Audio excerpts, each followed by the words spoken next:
This is a broadcast of love and light. Our quantum conversation begins shortly. We begin with a sound bath of plant music.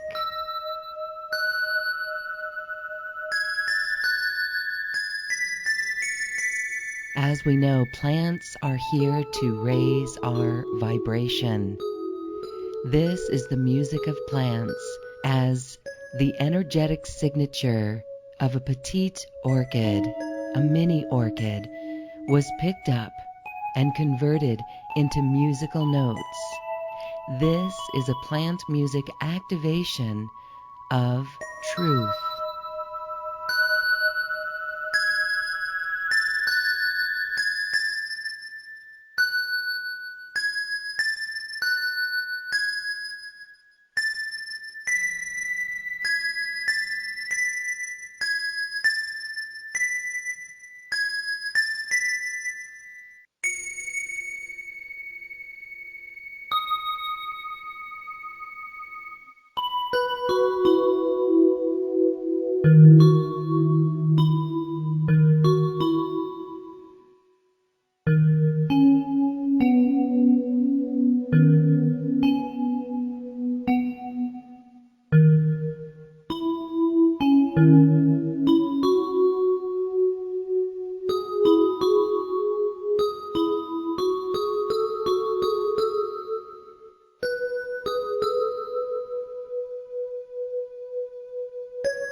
You've been listening to the musical expression of the plant kingdom.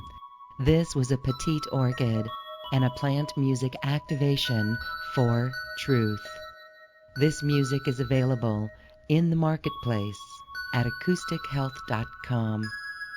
And you're invited to join us this weekend in an online plant music sound bath, a journey in consciousness as we interface as a group with the plants. Available at acoustichealth.com. Quantum Conversations begins in a moment.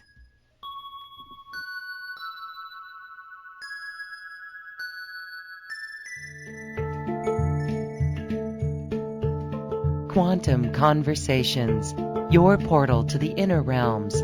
Access infinite possibilities, infinite mastery, and infinite love. Mind-expanding, heart-opening conversations with some of the greatest spiritual teachers, luminaries, and healers of today's world. Usher in New Earth by living in your sacred heart. Quantum Conversations is brought to you by AcousticHealth.com, home of music from the universe, online healing retreats, and this program. Claim your free registration to daily shows at AcousticHealth.com. AcousticHealth.com, your portal to the inner realms. Our program starts shortly.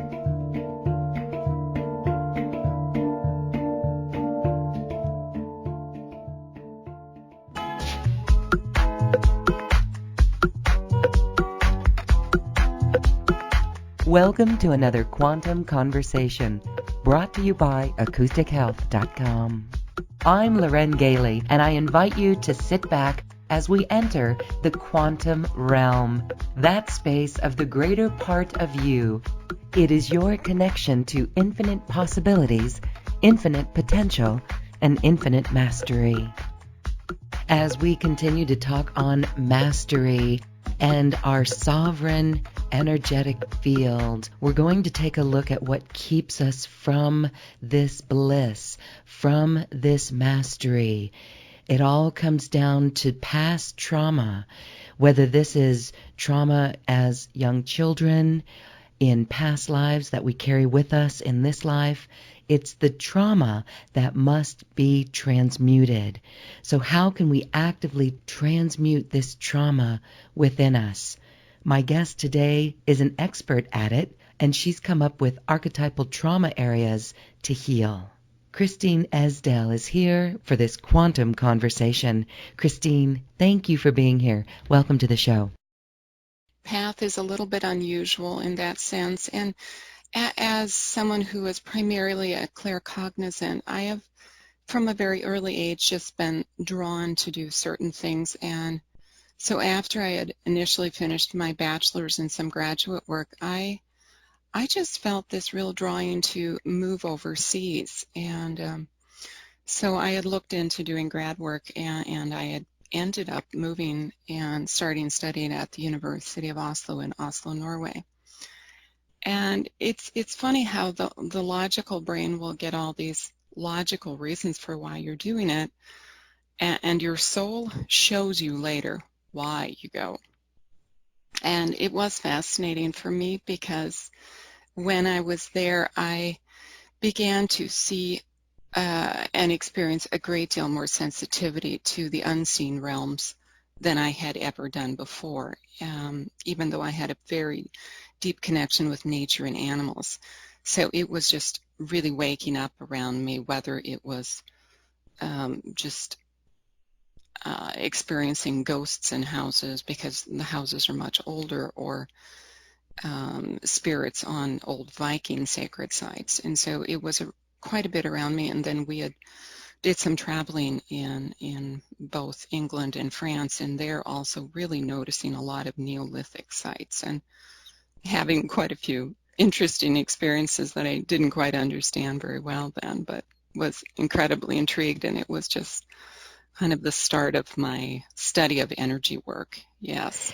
We're going to continue with your story, but I want to interject here Sure. and ask about the ghosts and the spirits, because that is one entryway into the spiritual world. That was for me as well, and I was scared at first. Do you mind sharing your story of some of the experiences that you had there? No, absolutely. I mean, it was everything from one of the houses I stayed in, having just noticing the energy was kind of funny in pockets of the house, and then noticing when other people in the house were sleeping, the lights would turn on and off, just like it was talking to me. So what did you do? Well, on that one, I just went and turned it off because it was getting a little annoying, and I said, hey, that's it. I'm going to bed here. You were not frightened because of your connection as a child. You were not frightened. At that time period, I was a twinge, but I was mostly annoyed, and I think the annoyance was more helpful. So it got your attention. Yes, it did. And it was actually good because then when I saw them much more clearly, as in very clearly in the room when I was in France. Ooh. That was startling, but it was very helpful that I had experienced some of it before. And likewise in Salisbury, I experienced quite a bit. So, did you work with anyone? Did you ask anyone? Did you have someone to help explain what that was? I think it was more puzzlement, and what I was really appreciative is um, the people I was around over there, my husband and some of his friends, they were familiar with this sort of phenomena, and so they didn't say you're imagining it, which was very helpful. So they were supportive in that sense. Did they Yes, understand, oh yeah, it's a spirit, it's a ghost, it's an old yes. place? And in one of the buildings in Salisbury, there was a woman present who regularly spoke to that ghost, and she said, Hmm. "Oh yeah, I'm sorry, he's acting up." So she Okay. could watch the whole interaction going on. So that was really helpful for me. Okay, just very interesting, very Yeah. interesting. Yeah, I've got a ghost story as well. In my Hmm. life, it was in my house, and someone there helped me clear her out. She was, anyway, I won't go into the story, but it freaked me out. And so wonderful that you had people there that were comfortable and created a space for you to be comfortable with it so you didn't get freaked out. It is helpful because I have to say when I initially experienced seeing the one very vividly in France, I was a twinge freaked out because you experience the energy of it, and the energy is not very uplifting. And so Yeah. it's really hard to keep stable when you're noticing their energetic presence. It does intrigue me because it is a rabbit hole, if you will, for It those who is. are awakening, right? Hmm. Hmm. I mostly didn't go down that rabbit hole a lot. I have been more of the mindset of, okay, hi, hello, you're there. Do you need something? And then, moving on with it. Because Hmm. you can really spend a lot of time talking to them, and I felt it wasn't really my job. It's just being very mindful of the astral as a place where they'll say a lot of unpleasant things to you, and if you Mm. really want to spend time hearing all their stories, you can, and there's a time and place for it. But I guess initially I was not really comfortable with it, so then I didn't because of that. And then as I got more experience, I understood it wasn't really necessary. You can, but not really Hmm. necessary. Thank you for sharing those stories. And my one last question is, when Sure. you vividly saw this one in France, was it just like a being living in the same space with you? I Like, saw it extremely vividly. hmm. And it was a bit funny because we were sitting at a dinner table, and I was the only one who saw it, and they just passed through the room, and it was clearly someone who used to live there, and Hmm. they were in a nightgown with one of those old-fashioned nightcaps on, and there was a woman, and she had long hair that was flowing out from under the nightcap, and so I did see it quite vividly. All right. Well, thank you for sharing on those stories. And so, Hmm. please continue then on this awakening process. Well, I guess, it got me really curious about things, and one thing led to another, and I had someone showing up and giving me a crystal, and I thought, what do I want a crystal for? Because I sort of viewed myself as an academic, and I thought, I don't know if I'm really comfortable with that. And this was way back, in 1990, and so I was a little puzzled, and so she told me what to do with it, and I thought, okay, sure. And I took that Really? crystal aside and I said to it, okay, you do something now, or, you're going in the drawer. I don't care. So, was this another being? It was a friend who gave me the crystal. And I did hold the crystal then and imagine energy. And my Hmm. whole arm lit up and was just on fire. And then I thought, okay, fine, there's something here. Yep. Yeah. Activating, reactivating you. Yeah, it was completely. And so then I ended up taking some crystal healing and learning a great deal. And so that was kind of my entry point with studying energy work, and one thing led to another with a lot of past life, parallel life things, and healing traumas, doing shamanic work. And you literally have woven your lights in so many places around the world. I love that. Beautiful. We could call you a grid keeper. Yeah, I mean, some of the places I've lived, so I've worked very actively on them year-round for a number of years, and then other places just when I'm visiting, and I try to stay in a place a number of days so that you really tune into the energy there and are not just passing through quickly.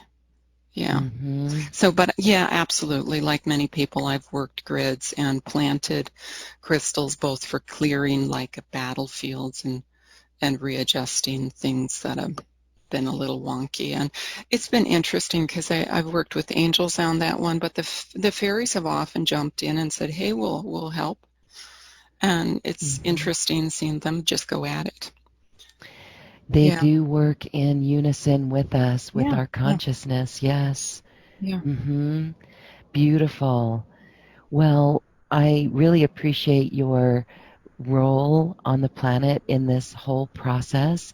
So, we're going to talk a little bit about the work that you do as you've gone around to these various places in the world.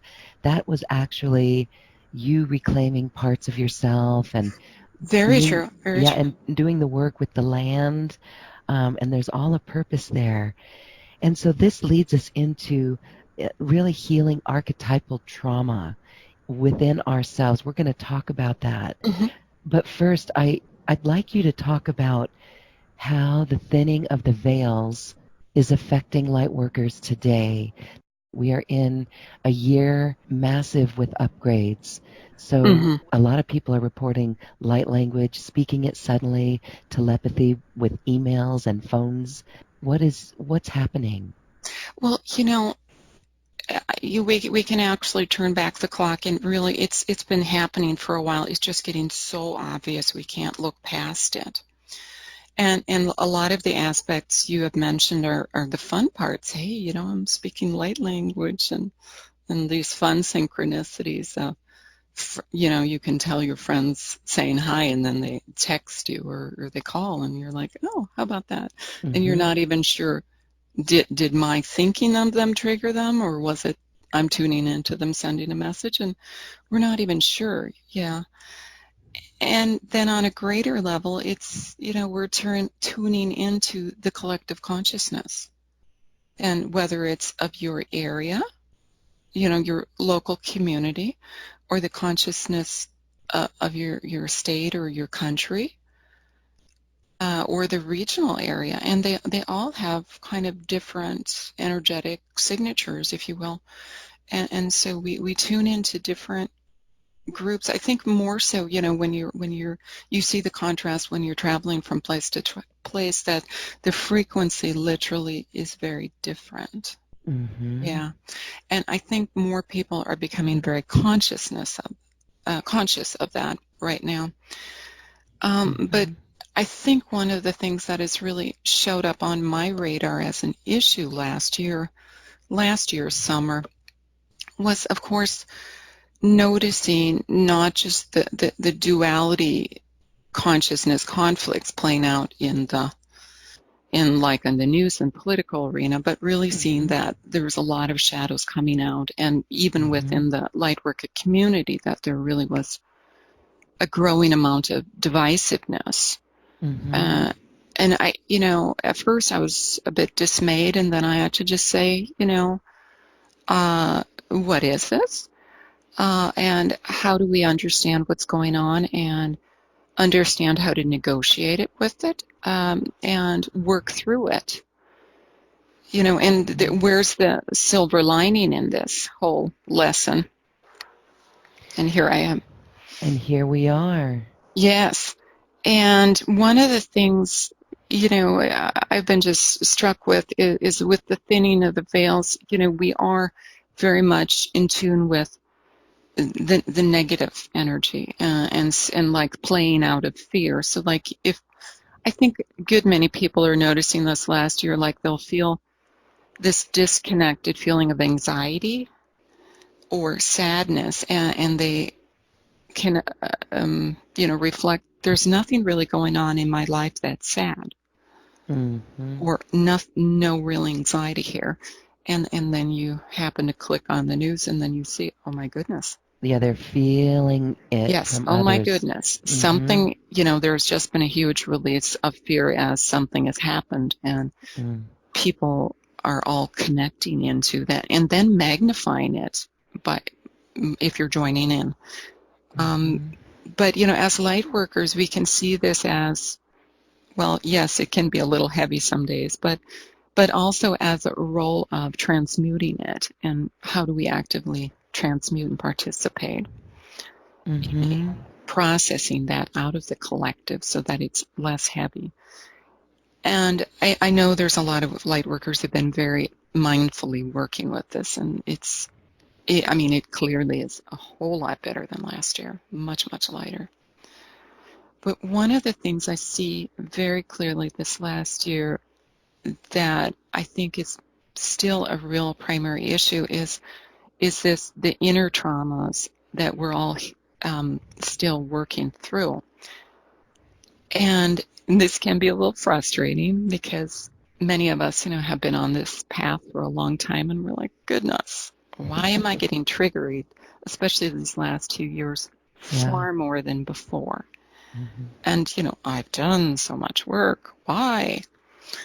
And really, it's very fascinating because it is hitting such a deep level of the high frequency energy, especially when the solar energy comes in, and is activating everybody. It is literally forcing any memories on a cellular level to come up and say hello, for you to notice them and let go. Let go. Yeah, and let go. And so anything that doesn't align with the higher self on the crystalline level, anything that's still in the cellular level is being forced up into our consciousness. And so, that becomes a little overwhelming, especially I see a lot of people you see on Facebook is very interesting for spontaneous responses from groups, and seeing people responding and saying, they're getting anxiety or they're getting triggered a lot. And I see the same thing with my clients, especially this summer. And, trying to demystify it and take away the shame so people don't feel like, oh, it's only me. And what am I doing wrong that I'm not just walking around in bliss? And feeling the peace and unity thing. And I think it's really important that we don't do this sort of spiritual bypassing or gaslighting and making people feel like you should be shamed into shutting up, or feeling that if you're experiencing these things, you're not doing any work, because you very well could have been doing a lot of working on your karma, or your ancestral karma. But it's still popping up anyway. And so I think it's really good that it's being talked about. Yeah. Well, I see people acting. I'm not saying everyone. This is where light No. workers must hold their vision of New Earth and really embody. This is where the present moment now is very important. But in the collective, in a variety of ways, but I see it as well, even in traffic. There's Sure. it's that trigger.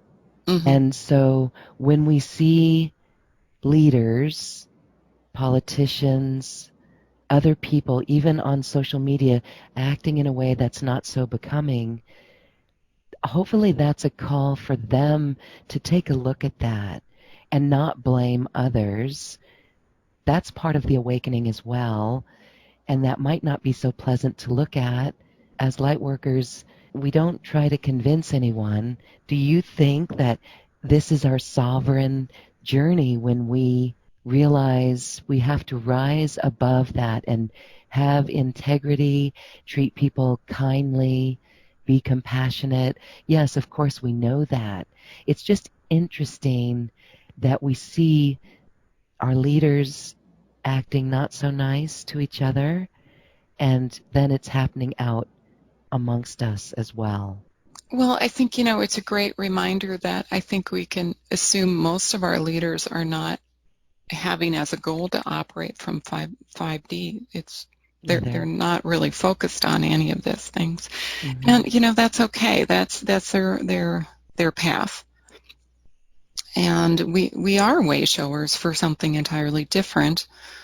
And maybe it's a reminder for us that we should not be waiting for any one person or group to save us.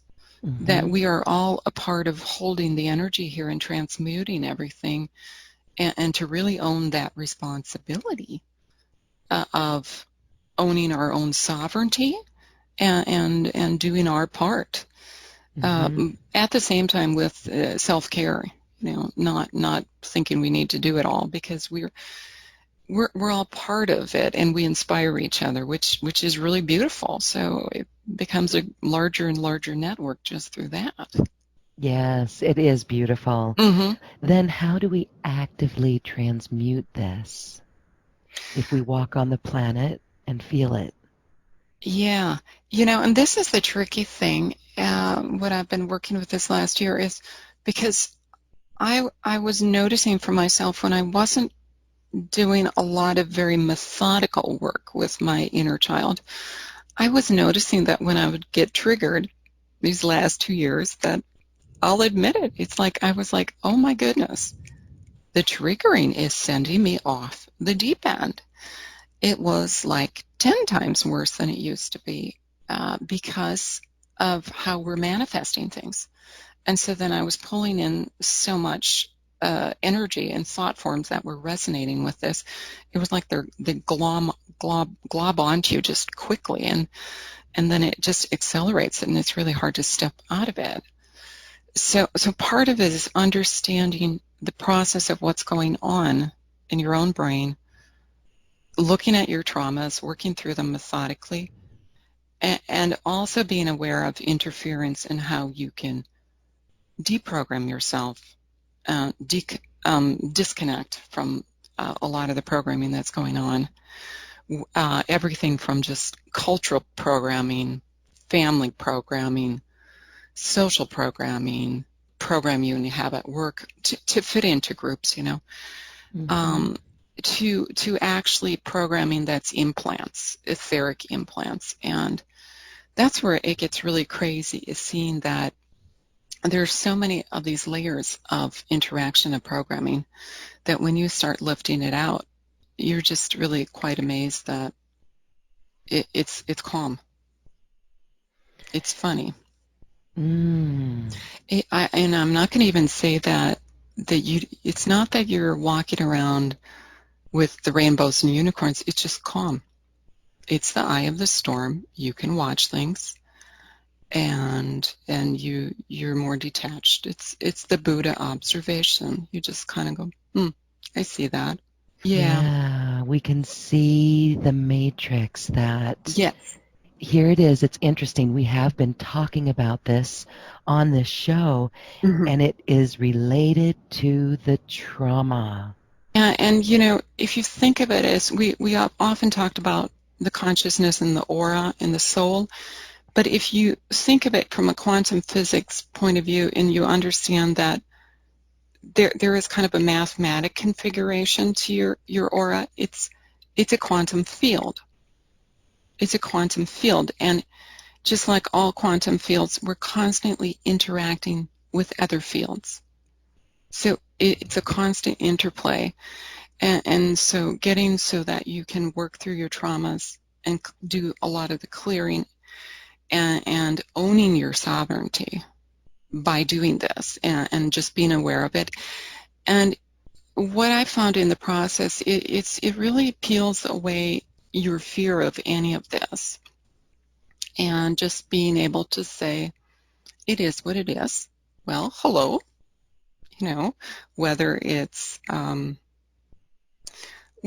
you're being triggered and you're seeing a sad side of yourself as a child, or you realize it's an ancestral thing coming up, or whether you're getting a lot of clear AI or cyborg intervention in your dreams, it's all okay.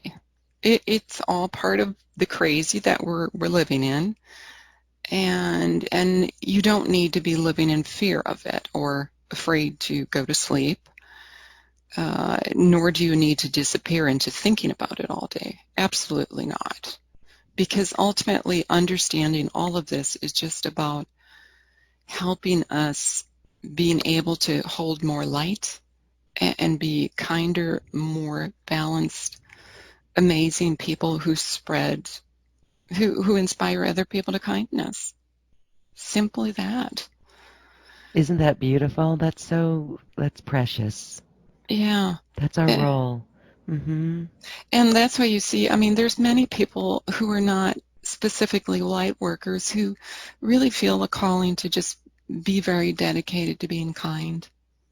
And also the key here, the logical mind needs to take a step aside because it tends to pressure us and say, you should be doing more. If you're a light worker, you should be creating products or training people, but if all is done is bringing light to a hospital because you're taking care of a family member, that is a beautiful role. And so it's important to really be easy on ourselves too. We were talking that we're feeling this step up call. Light workers are feeling this step up call for 2020 to assist people, others who are going to be awakening because of the light that is coming in us and through us. In that step up call, again, this self-care is important, not to pressure ourselves. Would you agree? Oh, absolutely. And, sometimes pressuring yourself is also just saying, with some of these energy waves, I really need to sleep what seems like a crazy amount for me. Like I need to sleep 10 hours today and then take a nap, and just honor that. Or, I need to maybe fast for the weekend because it's not working. And it's easier for me to hold the energy clearly without the distraction. But sometimes, it is just saying, I'm too tired. I'm too tired and I'm canceling my appointments today because I just need a time out. And Okay. And noticing that that's a belief system if someone has an issue with it. Yeah. I think most people are pretty good with it. Explaining, and yes, hopefully most are, right? So this is where we tune in to our body, what we need to eat, what we need to do, how we exercise. Yes. Yeah. And self-care is also just looking how we manage our consciousness, and well, not necessarily expecting too much from ourselves, but also managing. Am I being a little bit more extroverted than is healthy for me? And and what I mean that is like in yogic philosophy, they have a concept of that you have only so much energy that can be used for a spiritual purpose, for like reaching alternate states in meditation. And if you're not conserving that energy, you're not going to get more of it in the lifetime. And I found that a very interesting thing when I first heard that. I was like, oh, that's terrible. And then I had to step back and go, okay, I think there's something to this.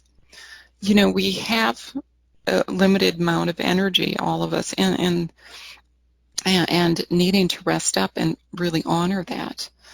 And that's true. I think most of us have noticed if we're extremely exhausted, we just do not have a really powerful meditation. We cannot do it. It's very difficult. It's hard to work. You realize, okay, I'm going to get triggered in a way that I might not if I'm normal and rested up. And so being aware of that. And I think maybe that's a little bit more challenging when you're around people who are not as energy sensitive, who are not processing this energy as we are. We feel a little weird and we feel a little guilty. Yes, feeling guilty. And all that. Yeah. And that's what we're saying, is not to feel guilty for going to bed early, right? No. Cuddling up in bed with a book until you fall asleep. Yeah, Beautiful. absolutely. Well, here's a funny little thought on that. When we would see people coming from yoga class and just still being, an extrovert, as you say, and amped up, we would just laugh and say, maybe you need to do a little bit more yoga. Oh, yeah, that is funny. Because I guess I'm thinking most of the yoga classes I've gone to, I'm so out of it that I could almost walk into the wall when I'm done. Right. Mm-hmm. Because it takes me a while to come back, Yes. especially because I often have the habit of when I do yoga, I close my eyes. So I'm just totally in the energy field. So beautiful. All right. Well, let's continue our conversation because Sure. one of the topics we can pick up on other people's energy, especially around family members who may Yes. not get that. And so part of our mastery is holding a stable frequency. Can you explain?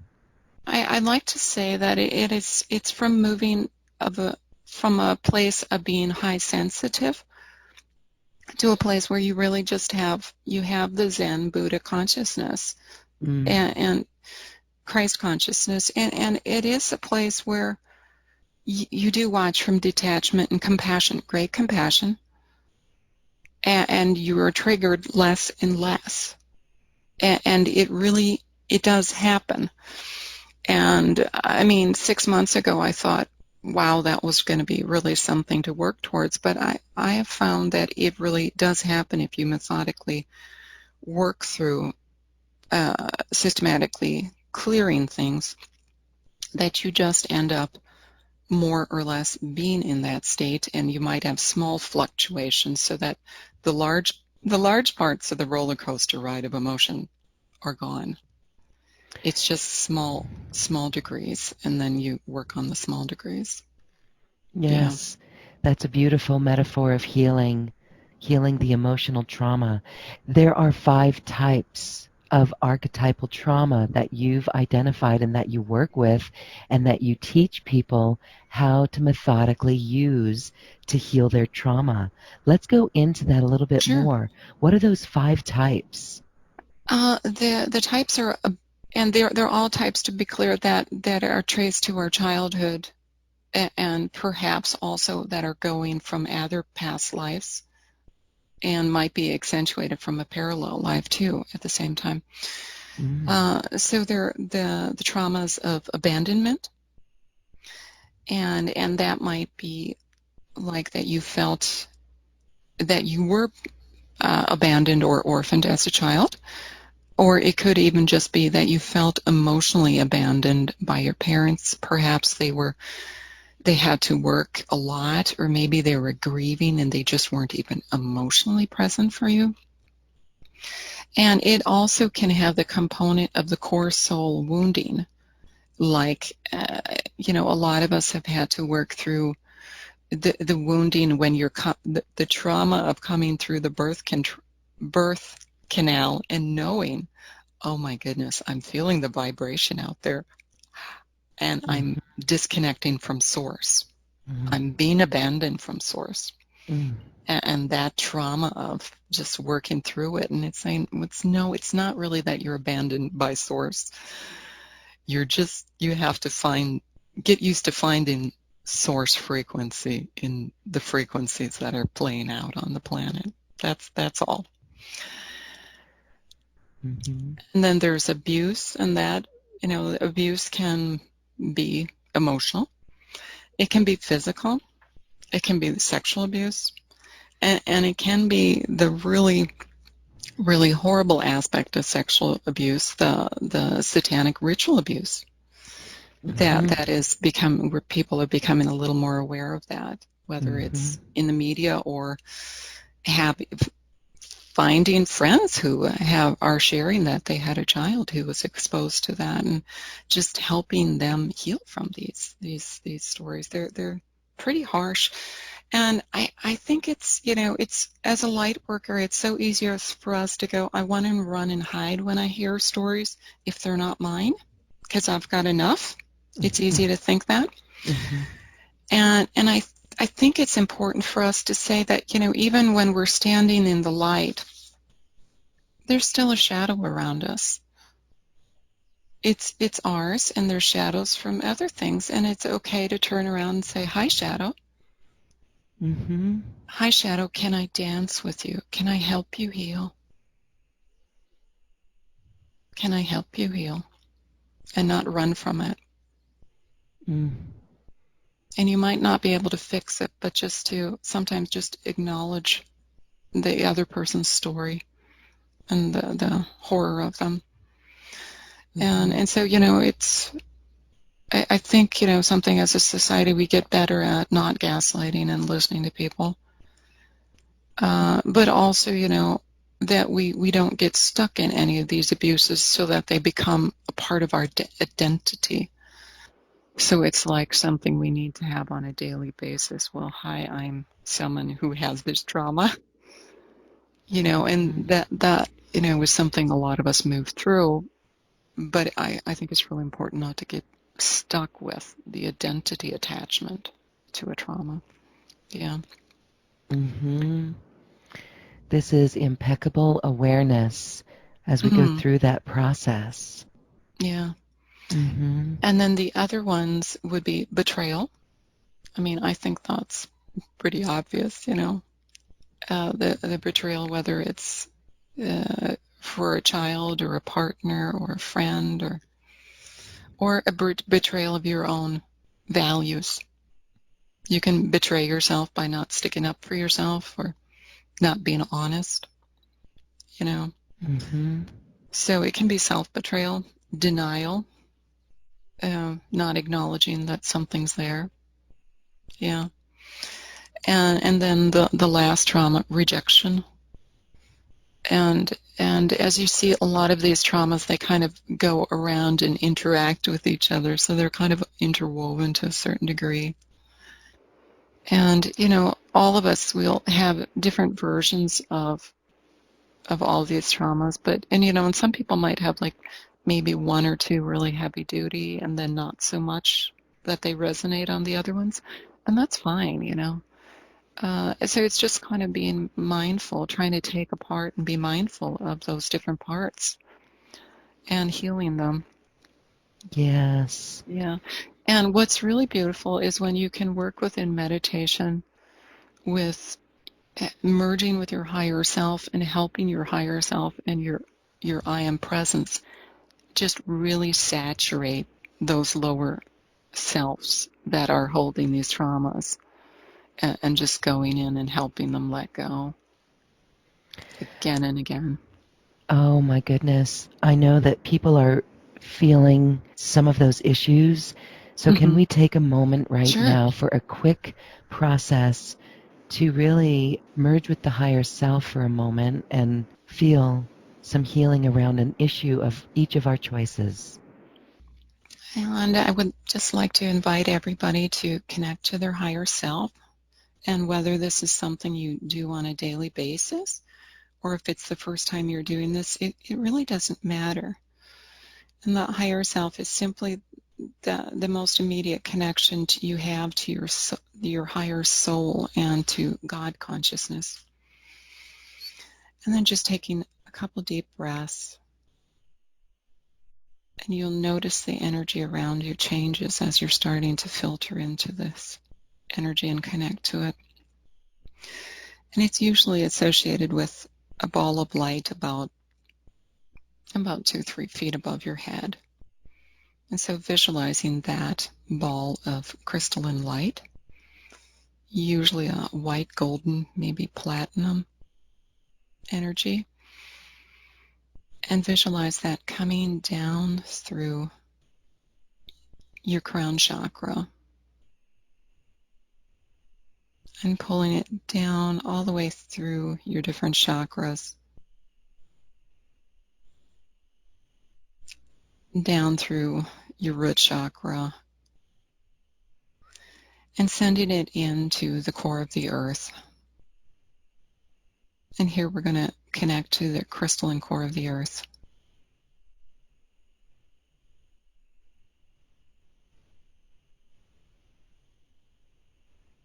And you'll feel kind of almost like a little click when it connects.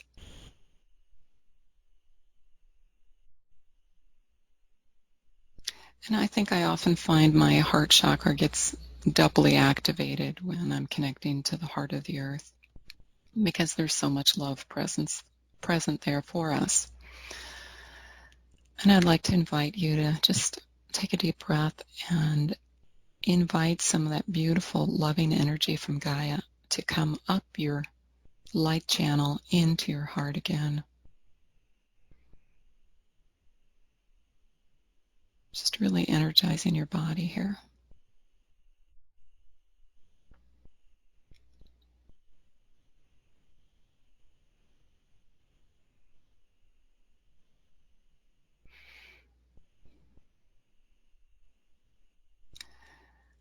And then if there is a particular trauma that comes to mind quickly, it could be something that happened today that you were triggered by, or it could be a sad memory from childhood.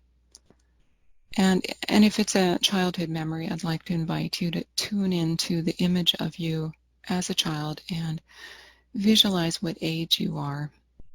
Maybe you're 3, 5, whatever, and what did you look like then? And you'll see the child and notice its body language.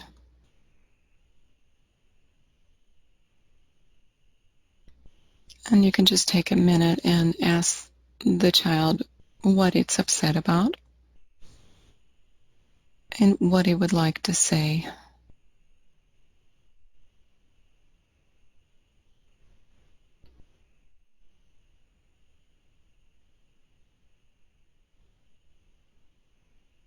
And here we're not judging the child or trying to tell them it doesn't matter, because it did matter then, but simply saying that we love you and it'll be all right. And then imagine sending out like a ball of light from your heart that just encompasses the child, all of their body, and just holding that light around them.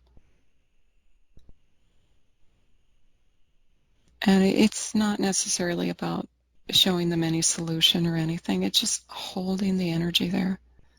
And it's like sending them a great big hug. It's that unconditional love you're sending them.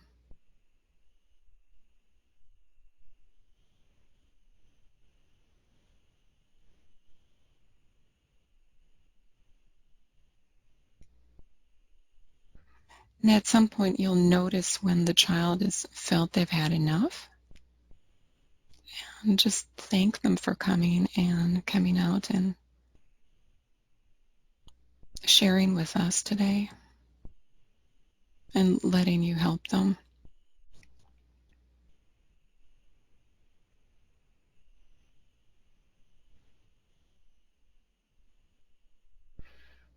And then you can invite the child to go out and play.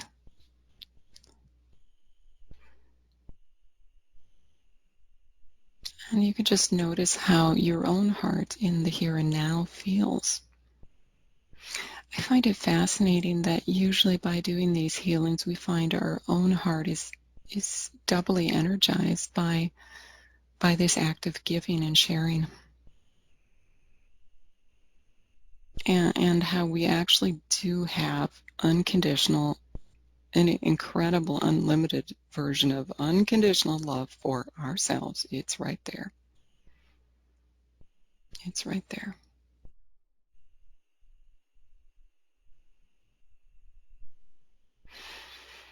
And then if you want, you can just start stretching and coming back into the present moment. Yeah. Thank you, thank you, thank you. Yes, we are lit up, feeling very energized. I have a smile on my face. What a beautiful process there. What a beautiful connection. And we can feel it. Thank you. You know, and as I've worked with this process over the years, what I find incredibly fascinating is I think, I mean, if you think about time as really not being linear, as something being very much in flux and movement, that literally are sending love in this moment or another moment back to us as a child, that might be the deciding factor that helped that child get through the day. Yes. It's that moment where you might not have been aware of it as a child, where you suddenly felt it's going to be okay, or it'll be okay and I'm going to go out and Oh, play. wow, I get that. Yeah, it is like in the one, Wow. yeah, That's it's really, quantum. it is Yes. quantum. It's almost time travel. It is time travel. Wow. So we each look back at moments. I remember Yeah. being so sad. My mom had suddenly passed, and suddenly I just felt this energy just lift. Oh my God, I think it was this moment. Yeah. Yeah, it is really incredible when you think about there are moments when no one else actually said anything to you, and your energy shifted enough that it was okay. Wow, that is cool. Oh, So we literally can go back and yes. support our child Hmm. and also rewrite the timeline. No matter where we are in that timeline or what Yeah, age. yeah, it's really Wow. quite crazy. And Yeah. then I also felt when we were doing that process, I felt a parallel life as Mm-hmm. well off Mm-hmm. that. And definitely we carry that Yes. from Yes. past lives. We've also learned that, we choose to come in before this lifetime. We came in many times for the last 150 or 200 years, taking on a lot of the pain to really clean it up on an ancestral level in Mm-hmm. this lifetime. Yes. So, oh boy. Yeah, and it's interesting you bring up the parallel life because, there's this, logical brain says, well, that's going to be kind of an endless job. I'll go in and I'll help, and then they keep going in their direction, and then I go in and I help. Hmm. But it is that quantum field interaction. It's just like a friend that you lift up, and after a while, your collective energy is so much easier to be in a good mood, both of you. And so you do the positive bleed over into the parallel. Yes. All That right. even though So they're still in process, it is helping. this is a massive cleanup from every choice that was not of love. Yes, yes, Wow. absolutely. Hmm. Yeah. Okay. Well, you've got a special offer that's a very wonderful course that talks all about it. So tell us a little bit about that. And really, this is going to help us be in 5D embodiment while still being here. Yeah, yeah.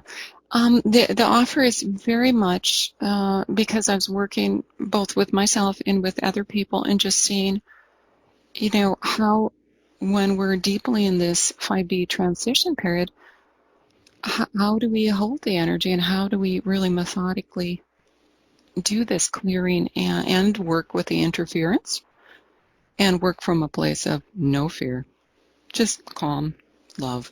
It's okay. And to do this all in the middle of what most of us are doing is dealing with it in the middle of work, family, busy life around us, and all of those who may or may not be really actively looking at life through a very spiritual aspect.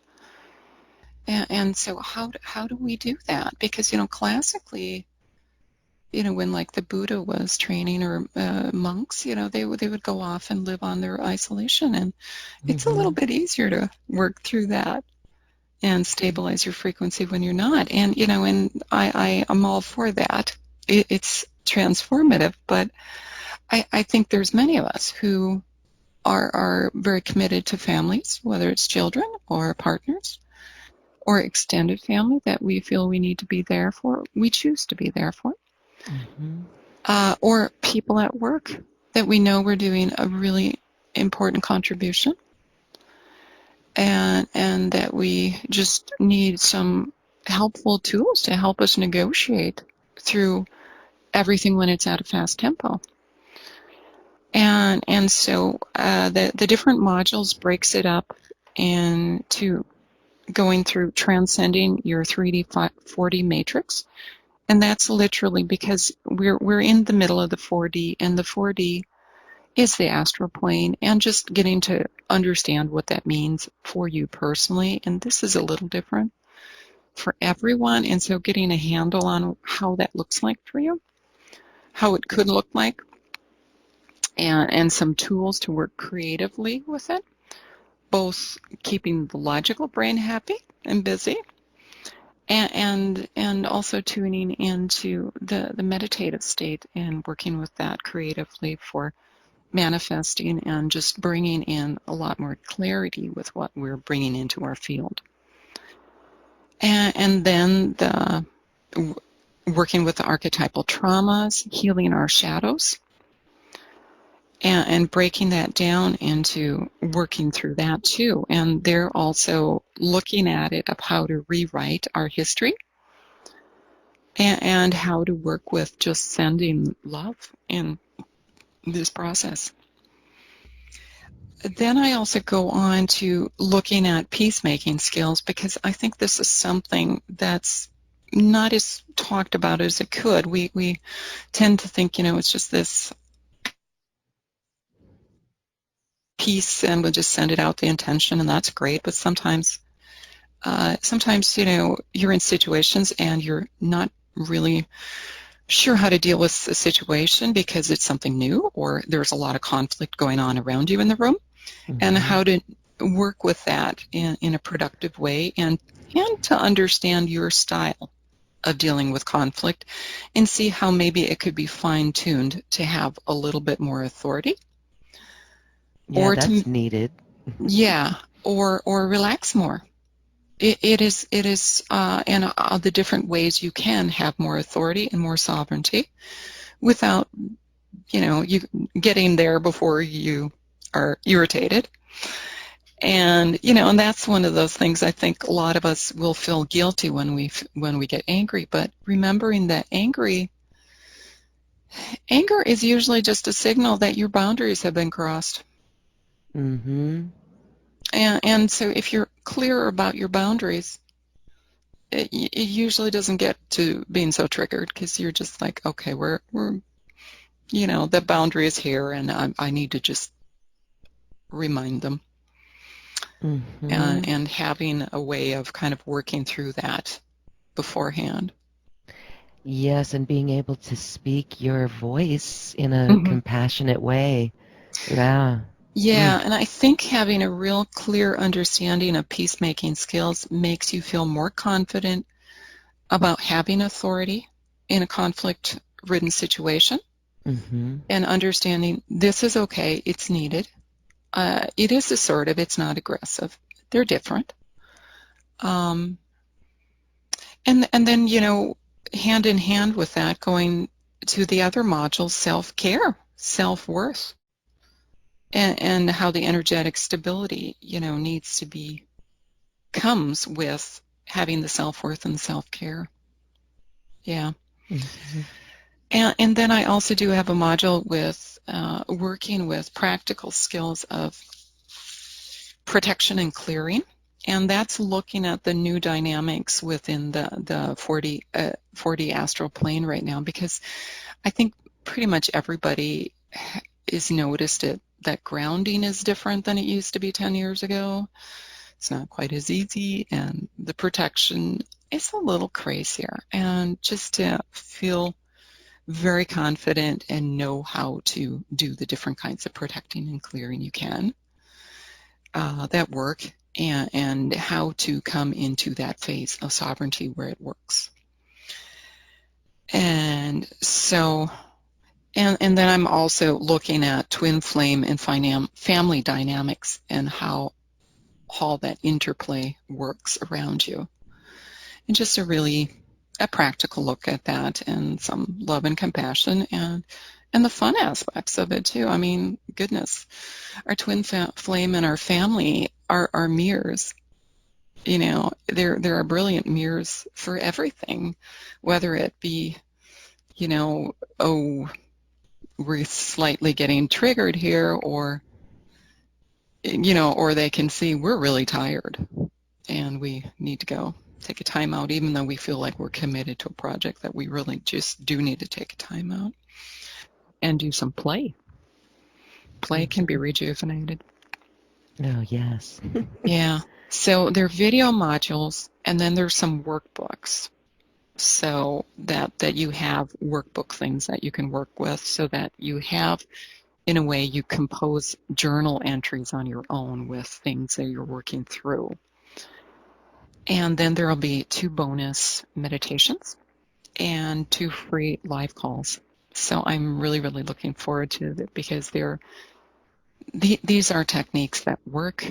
I see them work. It is utterly transformative. And when you go and stabilize your frequency is when you can hold a higher frequency. Because otherwise you go and activate and do activation, whether it's every day or every week or once a month, and you come crashing down again. And you do the roller coaster. And it could be maybe just an exciting or an exhausting roller coaster. Or if it's really getting wild, it will be Mr. Toad's Wild Ride at the amusement park, and you're not sure what's going on. It's not so much fun. So, Yes. yeah. So smooth out that roller coaster ride with powerful tools. Yeah, very much. Yeah, they're Ascension tools. They are Ascension tools, Yeah. stabilizing our frequency. Thank you so much for that. The videos are there, and the bonuses are there, and then the live calls with you on Zoom. That's really good support. You can ask Christine your questions on that.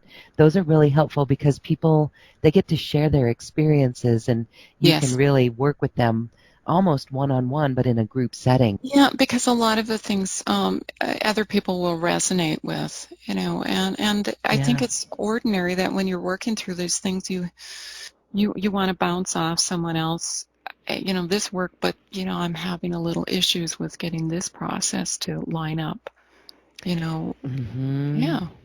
Yes, it's amazing what happens on these group experiences. We do come with the same issues. It's so amazing. It's like it's being orchestrated from on high, how we all gather. And then I've seen healing across the nation, from one person over here and one person over here, sharing a similar story and both healing from it. Yeah. So it's amazing. So this, you could say this, I know a lot of people are getting clearings from others, and I have done that too in my process. And this is just moving on to a further level of sovereignty, that you can do it every day or as often as you need, whether that is every day or once a week, that you get very sensitive for owning your space and understanding what that feels like. Yes.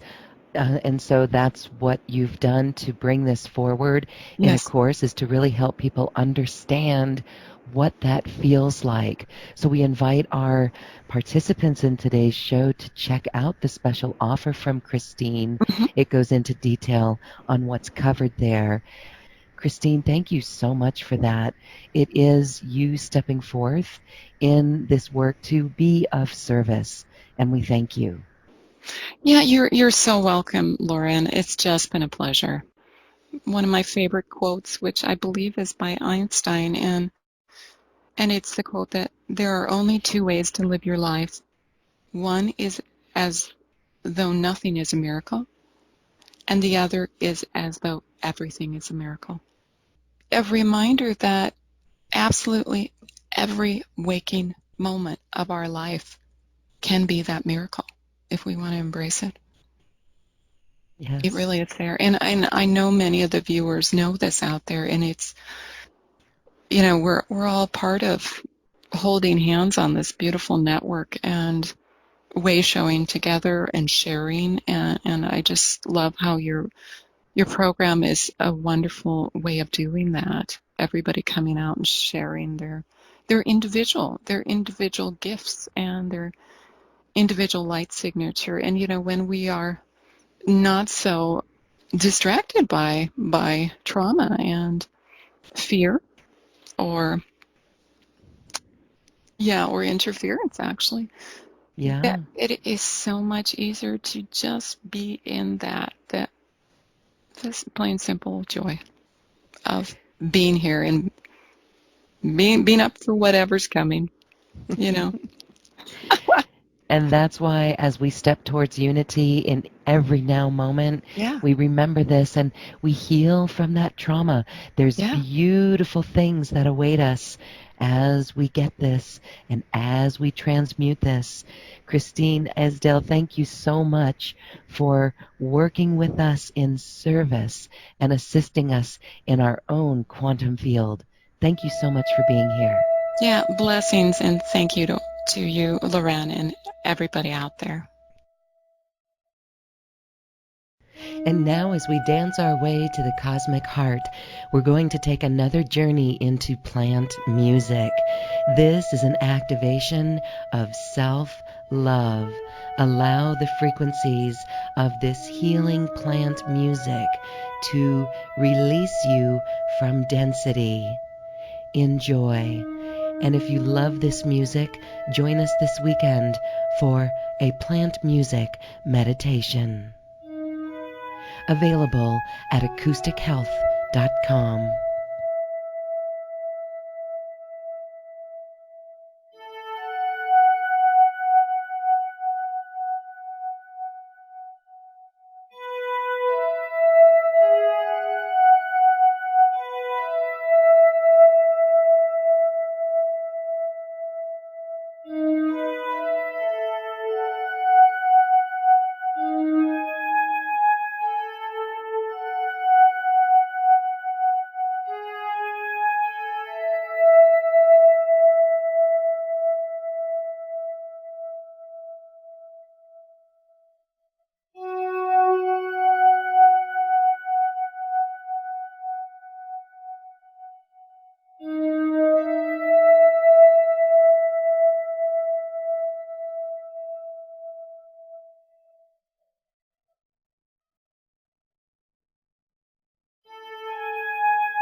Thank you for listening to this quantum conversation, and thank you for dancing with us to the cosmic heart.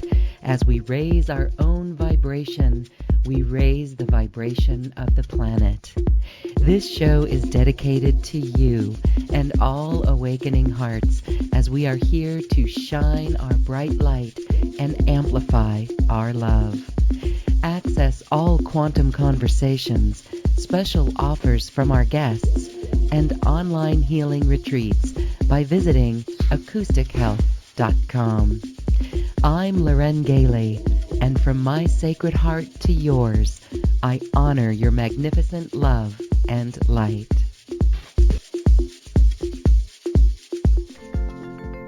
We leave you now with music from the universe. Music literally created by the universe, as musical notes were assigned to mathematical equations. The result is this beautiful music, available at acoustichealth.com. Namaste.